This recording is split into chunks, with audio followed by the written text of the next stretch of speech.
Dear students, आज हम पढ़ेंगे ऑर्गेनोमेटेलिक कंपाउंड्स ऑफ मैग्नीशियम, जिसे हम RMgX या ग्रिग्नार्ड रिएजेंट भी कहते हैं। X जो है वो क्लोरो, ब्रोमो और आयोडो हो सकते हैं।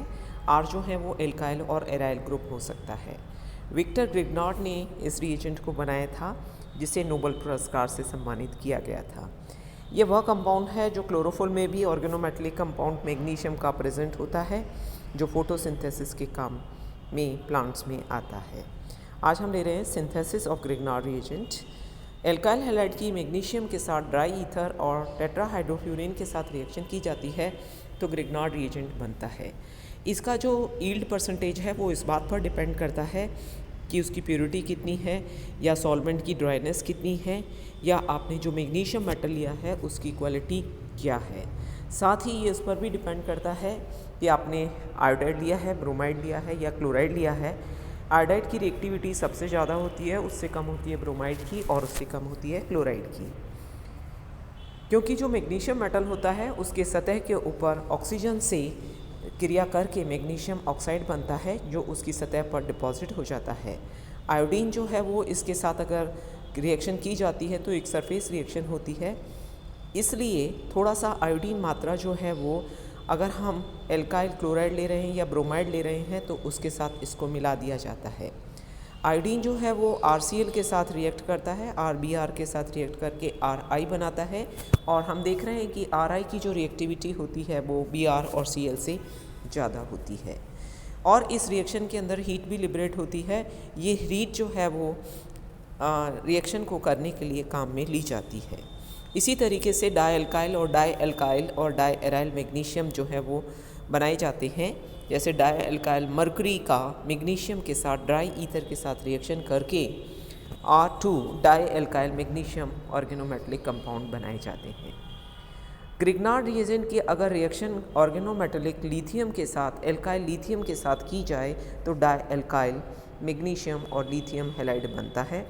इंडस्ट्रियल औद्योगिक विधि के अंदर मैग्नीशियम हाइड्राइड की रिएक्शन जो है वो एल्कीन के साथ की जाती है, इथाइलिन के साथ at 273 degree centigrade with high pressure, तो ऑर्गेनो मैग्नीशियम कंपाउंड जो है वो बनता है। Mg+3 hydrogen molecule, alkene, 373 kelvin temperature, zinc tetrachloride, तो डाई इथाइल मैग्नीशियम का फॉर्मेशन होता है। ये रिएक्शन 2 स्टेप्स में कंप्लीट होती है। पहली स्टेप में मैग्नीशियम हाइड्रोजन के साथ एंथ्रासीन के प्रेजेंस में रिएक्शन करके MgH2 बनाता है, और दूसरी स्टेप में 373 केल्विन पर ये मैग्नीशियम हाइड्राइड जो है वो एल्कीन के साथ रिएक्शन करता है जिंक टेट्राक्लोराइड के प्रेजेंस में, और डाई इथाइल मैग्नीशियम का फॉर्मेशन करता है। नेक्स्ट हम ले रहे हैं लेबोरेटरी मेथड।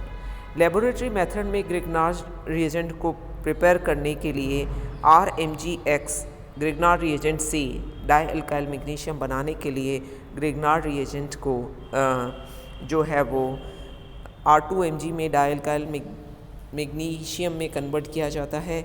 ये डाई एल्काइल मैग्नीशियम जो है वो MgX2 in presence of dioxin क्रिया करके डाई एल्काइल मैग्नीशियम जो है वो फॉर्मेशन करता है। इसी तरीके से जो साइक्लोपेंटाडाइनाइल मैग्नीशियम का फॉर्मेशन भी किया जाता है, इसके अंदर जो है वो साइक्लोपेंटाडाइन के वाष्प को पास किया जाता है मैग्नीशियम मेटल के ऊपर, तो बिस साइक्लोपेंटाडाइनाइल मैग्नीशियम बनता है। ये प्रोडक्ट जो है वो सैंडविच प्रोडक्ट होता है। और नेक्स्ट रिएक्शन के अंदर जो है वो इथाइल मैग्नीशियम ब्रोमाइड जो है वो साइक्लोपेंटाडाइनाइल के साथ पायरोलिसिस करता है, तो साइक्लोपेंटाडाइनाइल मैग्नीशियम बनता है। Cyclopentadiene C5H6 ethyl magnesium bromide dry ether के प्रेजेंस में, तो इसमें एल्कीन निकल जाता है, यहाँ पर C5H5 आ जाता है। साइक्लोपेंटाडाइनाइल, ये साइक्लोपेंटाडाइनाइल की मैग्नीशियम ब्रोमाइड की 2 मॉलिक्यूल करके डाई इथाइल मैग्नीशियम जो है उसका फॉर्मेशन करते हैं। ये थी संश्लेषण विधि। अब हम कर रहे हैं ग्रिग्नार्ड रिएजेंट के गुणों का अध्ययन। जैसा हम जानते हैं कि ग्रिग्नार्ड रिएजेंट जो होता है वो हाईली रिएक्टिव सब्सटेंस होता है, और इसके डिफरेंट रिएजेंट के साथ रिएक्शन की जाती है, और ग्रिग्नार्ड रिएजेंट का यूज़ जो है वो बहुत सारी ऑर्गेनिक कंपाउंड्स के सिंथेसिस के लिए किया जाता है। हम पहली रिएक्शन ले रहे हैं जिसके अंदर एक्टिव हाइड्रोजन ग्रुप होता है वह ग्रिग्नार्ड रिएजेंट के साथ रिएक्शन करके हाइड्रोकार्बन बनाते हैं। जैसे आप देख रहे हैं RMgxHOH, तो एल्केन हाइड्रोकार्बन बनता है। इसी तरीके से अल्कोहल के साथ भी हाइड्रोकार्बन बनता है। अमीन है तो हाइड्रोकार्बन बनता है। Grignard reagent with primary amine फिर ग्रिग्नार्ड रिएजेंट के साथ रिएक्शन करके हाइड्रोकार्बन बनाता है। इसी तरीके से टर्शरी अमीन के साथ भी ये हाइड्रोकार्बन।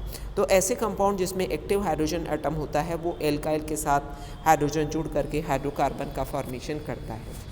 इसी तरीके से एल्किनाइल मैग्नीशियम ब्रोमाइड जो होता है वो इथाइल अमीन के साथ रिएक्शन करता है तो एल्कीन का फॉर्मेशन होता है। ये अगर हम आर की जगह मिथाइल ग्रुप लें, मिथाइल मैग्नीशियम हैलाइड लें, तो इसके अंदर हम देखें जिसमें एक्टिव ग्रुप जो है वो एक्टिव हाइड्रोजन एटम जो प्रेजेंट है उसके साथ रिएक्शन करके अगर R=CH3 है तो मीथेन गैस बनेगी। ये मीथेन गैस जो है वो हर हाइड्रोजन एटम जो कि एक्टिव हाइड्रोजन एटम है से मिलकर के बनती है। तो इस तरीके से हम कितने मोल मीथेन गैस बनती है उसके हिसाब से कितने मोल उसमें एक्टिव हाइड्रोजन एटम के OH के रूप में मौजूद है, OR के रूप में मौजूद है, NH2 के रूप में मौजूद है या थायोल के रूप में मौजूद है, उसका हम एस्टिमेशन कर सकते हैं। और ये एस्टिमेशन की विधि जो है वो कहलाती है ज़ेरेबिटिनॉफ्स मेथड। दूसरी रिएक्शन हम ले रहे हैं ग्रिग्नार्ड रिएजेंट की आयोडीन के साथ, तो एल्काइल आयोडाइड बनता है। नेक्स्ट है ग्रिग्नार्ड रिएजेंट की कार्बन डाइऑक्साइड के साथ रिएक्शन करके कार्बोक्सिलिक एसिड का फॉर्मेशन कर सकते हैं। ग्रिग्नार्ड रिएजेंट की क्लोरो अमीन के साथ रिएक्शन करके अमीन बना सकते हैं, एल्काइल अमीन। इसी तरीके से हाफ मॉलिक्यूल ऑफ हाइड्रोजन के साथ इसका पैरोलिसिस किया जाता है तो अल्कोहल बनता है। अगर एल्काइल साइनाइड के साथ इसकी रिएक्शन की जाती है तो कीटोन बनता है। इसी तरीके से ग्रिग्नार्ड रिएजेंट की फॉर्मल्डिहाइड के साथ रिएक्शन करके आप देखें RCH2OMgX बनता है, जिसका एसिडिक मीडियम में हाइड्रोलिसिस करने पर प्राइमरी अल्कोहल बनता है। और अगर यहाँ पे H की जगह R लें, फॉर्मल्डिहाइड की जगह कोई एल्डिहाइड लें तो ये सेकेंडरी अल्कोहल बनाएगा। और 2R2CO लें तो ये टर्शरी अल्कोहल यानी कीटोन के साथ ये टर्शरी अल्कोहल का फॉर्मेशन करता है। तो इस तरीके से ग्रिग्नार्ड रिएजेंट से primary alcohol, secondary alcohol, tertiary alcohol भी बनाया जा सकता है। नेक्स्ट रिएक्शन है ग्रिग्नार्ड रिएजेंट की बेरिलियम क्लोराइड के साथ रिएक्शन करके R2BE बनता है। ये बेरिलियम का एक ऑर्गेनोमेटेलिक कंपाउंड है। इसी तरीके से बोरोन ट्राइक्लोराइड के साथ इसकी रिएक्शन करके try alkyl boron organometallic compound का फॉर्मेशन किया जा सकता है। और ग्रिग्नार्ड रिएजेंट की PbCl4 के साथ रिएक्शन करके टेट्रा इथाइल लेड का फॉर्मेशन किया जा सकता है, जो एक नॉकिंग एजेंट के रूप में काम में आता है। कैडमियम क्लोराइड के साथ इसकी रिएक्शन करके डाई एल्काइल कैडमियम का फॉर्मेशन होता है। HgCl2 के साथ इसकी क्रिया करा के डाई इथाइल मर्करी। तो ये इस तरीके से मर्करी के, कैडमियम के, बेरिलियम के, बोरोन के ऑर्गेनोमेटेलिक कंपाउंड का प्रिपरेशन ग्रिग्नार्ड रिएजेंट की मदद से किया जा सकता है। नेक्स्ट रिएक्शन हम ले रहे हैं ग्रिग्नार्ड रिएजेंट की जब सल्फ़र के साथ रिएक्शन की जाती है तो RSMgX बनता है, जिसका हाइड्रोलिसिस करने पर थायोल बनता है RSH। और अगर इस RSMgI की रिएक्शन एल्काइल आयोडाइड के साथ की जाती है तो दो मॉलिक्यूल ग्रिग्नार्ड रिएजेंट के आपस में जुड़ करके थायो ईथर्स का फॉर्मेशन करते हैं। इसी तरीके से ग्रिग्नार्ड रिएजेंट अगर chloro monochloro ethyl methyl ether के साथ ट्रीट करते हैं तो ये हायर ईथर्स जो हैं वो बनाते हैं। जैसे यहाँ पर MgBrCl जो है वो निकल गया है और C2H5 जो है वो इस के ऊपर आकर के यहाँ पर जुड़ गया है, तो हायर ईथर का फॉर्मेशन भी किया जा सकता है। मिथाइल मैग्नीशियम आयोडाइड की साइनोजन क्लोराइड के साथ रिएक्शन करके एल्काइल साइनाइड बनाए जा सकते हैं, या एसिटाइल क्लोराइड के साथ रिएक्शन करके इसकी इथाइल मिथाइल कीटोन की फॉर्मेशन की जा सकती है। इसी तरीके से ग्रिग्नार्ड रिएजेंट की अगर हम रिएक्शन C2H5OCOH के साथ करें तो हम यहाँ पर देखेंगे कि ये जो है वो एल्डिहाइड ग्रुप जो है वो इसके अंदर बनता है, या हम इथॉक्सी मिथाइल कीटोन के साथ इसकी रिएक्शन करें तो ये कीटोन का फॉर्मेशन करता है। ग्रिग्नार्ड रिएजेंट जो है वो HCN के साथ अगर कंट्रोल कंडीशन में रिएक्शन करता है तो एल्डिहाइड का फॉर्मेशन करता है, और मिथाइल मैग्नीशियम आयोडाइड जो है वो HCN के साथ रिएक्शन करके अगर अनकंट्रोल्ड कंडीशन में करता है तो मीथेन का फॉर्मेशन यानी हाइड्रोकार्बन का फॉर्मेशन करता है। इसी तरीके से ग्रिग्नार्ड रिएजेंट की रिएक्शन सल्फर डाइऑक्साइड के साथ की जाती है। जैसा हमने देखा पहले CO2 के साथ रिएक्शन करके कार्बोक्सिलिक एसिड बनता है, और सल्फर डाइऑक्साइड के साथ इसकी रिएक्शन की जाती है तो मीथेन सल्फोनिक एसिड का फॉर्मेशन होता है।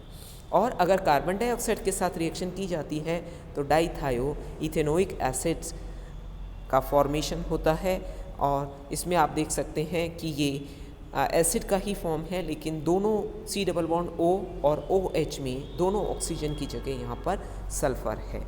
प्रॉपर्टीज़ ऑफ डाई एल्काइल और di aryl magnesium. Di alkyl magnesium compounds जो होते हैं ये नॉन वोलेटाइल होते हैं, सॉलिड पॉलीमर्स होते हैं, लेकिन हाइड्रोकार्बन में नहीं घुलते। They decompose at temperature more than 523 kelvin to give the alkene and phenyl derivative. जैसे डाईथाइल मैग्नीशियम का पैरालिसिस किया जाता है तो एल्कीन बनता है, ठीक इसी तरीके से डाईफिनाइल मैग्नीशियम का किया जाता है तो बाईफिनाइल बनता है। डाई एल्काइल मैग्नीशियम की पानी के साथ या अल्कोहल के साथ रिएक्शन की जाती है तो हाइड्रोकार्बन का फॉर्मेशन होता है पायरोलिसिस के द्वारा। इसी तरीके से डाईमिथाइल मैग्नीशियम की हाइड्रोजन पेरोक्साइड के साथ रिएक्शन करके भी एल्कीन बनाया जा सकता है।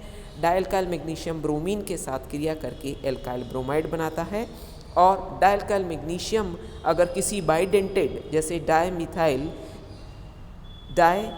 इथाइलिन अमीन के साथ रिएक्शन, यहाँ पर नाइट्रोजन एक लिगेंड, नाइट्रोजन पे लोन पर है तो ये लिगेंड है, इसके साथ ये रिएक्शन करता है तो कीलेट फॉर्मेशन करता है RRNGN Me2CH2CH2NMe2। तो इस तरीके से एक कीलेट कंपाउंड का फॉर्मेशन भी डाई एल्काइल मैग्नीशियम के द्वारा किया जा सकता है। ये जो डाई एल्काइल मैग्नीशियम कंपाउंड है इसके स्ट्रक्चर के बारे में कोई भी कंफर्म स्ट्रक्चर नहीं है, तो बहुत सारी पॉसिबिलिटीज़ दी गई हैं जिसमें ये बताया गया है कि ये एक डाइमर के रूप में रहता है RMgXXMgR। इसमें हैलोजन जो है वो ब्रिज एटम के रूप में है, या 2RMg प्लस और X माइनस के रूप में रह सकता है, या ये 2R2Mg MgX2 के रूप में रह सकता है, या इस तरीके से ये एक ब्रिज एटम के रूप में रह सकता है जिसमें दोनों एल्काइल ग्रुप एक मैग्नीशियम पर हों। यहाँ पर एक एक मैग्नीशियम पर एक एक एल्काइल ग्रुप था और हैलोजन जो है वो ब्रिज के रूप में था। लेकिन फिर भी एक्सरे स्टडीज से ये ऑब्ज़र्व किया गया है कि मैग्नीशियम एटम जो होता है वो सेंटर पे टेट्राहेड्रन के सेंटर पे रहता है। ऑर्गेनिक ग्रुप और हैलाइड या ऑक्सीजन एटम जो सॉल्वेंट ईथर के होते हैं वो कॉर्नर पे होते हैं, जैसा आप इस डायग्राम में देख सकते हैं कि मैग्नीशियम एटम सेंटर पे है टेट्राहेड्रन के अंदर। OET जो है वो सॉल्वेंट की मॉलिक्यूल है, और यहाँ पे इथाइल ग्रुप है और यहाँ पर X ग्रुप मौजूद है, या फिर ये एराइल ग्रुप हो सकता है C6H5। तो एक पॉसिबिलिटी तो स्ट्रक्चर की ये है। दूसरी ये है कि ये एक लीनियर पॉलीमर के रूप में रह सकता है MgCH3CH3 MgCH3CH3। ये एक लीनियर पॉलीमर के रूप में रहता है, और इसके अंदर ये जो ब्रिज है वो 3C2 इलेक्ट्रॉन का ब्रिज जो है वो बनाता है। जनरली जो कोवलेंट बॉन्ड होते हैं वो 2C2E2 इलेक्ट्रॉन के बने हुए होते हैं, लेकिन Grignard reagent di alkyl Grignard reagent में ये 3C2E का होता है। थर्ड स्ट्रक्चर इसमें ये बताया गया है कि जैसे साइक्लोपेंटाडाइनाइल 2 आयरन के बीच में सैंडविच कंपाउंड बनाता है, ठीक उसी तरीके से मैग्नीशियम भी इसमें एक सैंडविच कंपाउंड बनाता है, और इसका स्ट्रक्चर जो है वो फेरोसिन के जैसा होता है। अंत में हम ले रहे हैं ग्रिग्नार्ड रिएजेंट का यूज़। ग्रिग्नार्ड रिएजेंट का यूज़ जैसा भी आपने रिएक्शंस के अंदर देखा, ऑलमोस्ट सभी ऑर्गेनिक सिंथेसिस, चाहे एल्डिहाइड हो, कीटोन हो, हाइड्रोकार्बन हो, ईथर हो, एस्टर हो, एल्कोहल हो, थायोल हो, थायोएस्टर्स हो, या थायो कार्बोक्सिलिक एसिड हो, डाई थायो कार्बोक्सिलिक एसिड हो, उन सब के प्रिपरेशन के अंदर या इंटर कन्वर्जन के अंदर ग्रिग्नार्ड रिएजेंट का मुख्यतः उपयोग जो है वो किया जाता है। और ये एक महत्वपूर्ण टूल है जो पॉलीमराइजेशन के लिए भी काम में लिया जाता है, जिसमें हम RMgX का यूज़ जो है वो टाइटेनियम टेट्राक्लोराइड के साथ करते हैं, तो वो जिगलर नाटा रिएजेंट कहलाता है, जो कि पॉलीमर की स्टीरियोकेमिस्ट्री को कंट्रोल करता है और उसके अंदर एक स्टीरियो स्पेसिफिक पॉलीमराइजेशन के लिए ज़िगलर नाटा का उपयोग किया जाता है। तो आज हमने फिनिश किया organometallic magnesium compound Grignard reagent. Thank you.